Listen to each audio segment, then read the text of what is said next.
everything that I've been working on so far. So let's get started.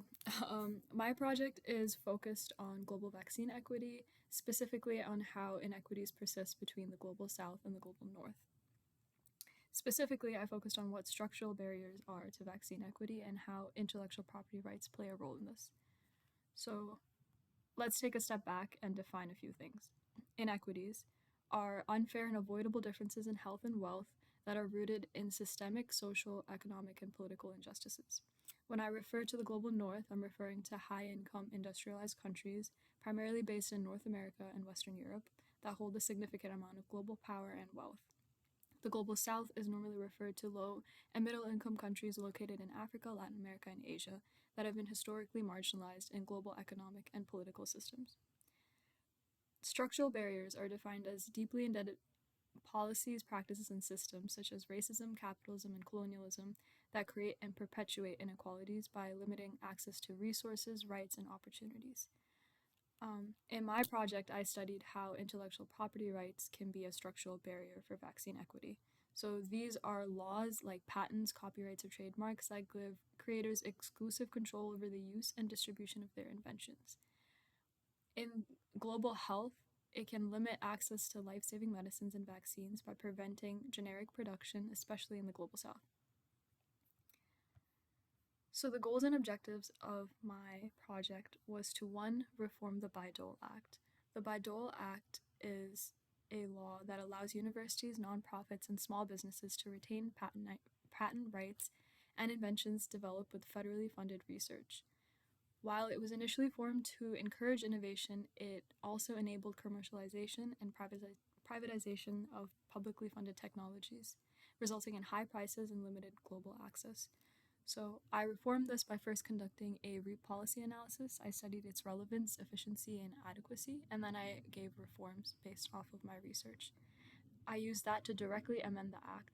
Second, I reformed Gavi's AMC framework.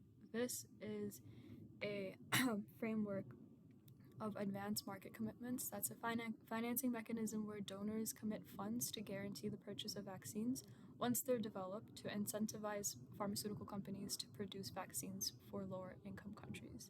This was used in the COVID-19 pandemic, and while it was really helpful, it did have some major structural issues. They often enforce reliance on multinational corporations, and they failed to actually strengthen local manufacturing in lower income countries. So I did a pistol analysis. I studied the political, economic, and social factors that affect the Gavi AMC framework, and then I made recommendations on change based on equity practices. I used that to also develop a data brief for vaccine production. If you were to go to Google right now and type in list of vaccine manufacturers, you'd be shocked at how little pops up. There is a major gap in data transparency, which is why I tried to bridge it by creating a data brief and compiling resources from WHO, Gavi, and Duke. Lastly, I developed a stakeholder plan. This was based off of the Serum Institute of India. I used that as a case study to see how did they develop its successes, its failures, and its equity practices. And based off of that, I created a stakeholder engagement plan for other lower income countries to follow. My methods for the amended act, I conducted a legal analysis and I compared it with other global health licensing frameworks and march and write petitions. And using that, I drafted specific revisions for public interest licensing, affordability clauses, and emergency waivers during public health crises. For my data brief, I compiled resources from any source I could find: WHO, UNICEF, World Bank, CEPI.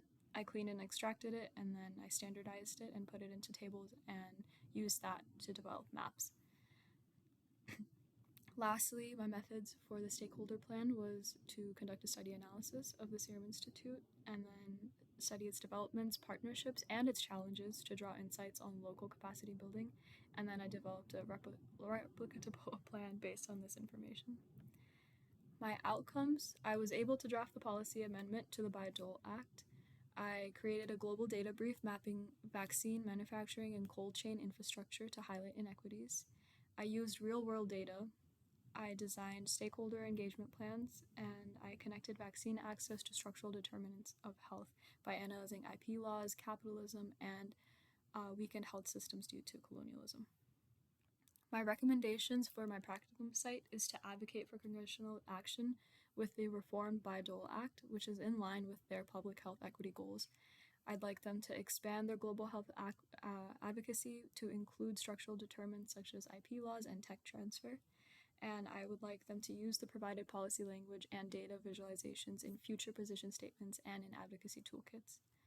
And for continued advancement in health equity, I would like to support community-driven vaccine manufacturing in lower-income countries through sustained financing and investment in local infrastructure, to push for enforceable equity clauses in all federally funded biomedical research, and to promote data transparency and global IP sharing during health emergencies to avoid future vaccine apartheid.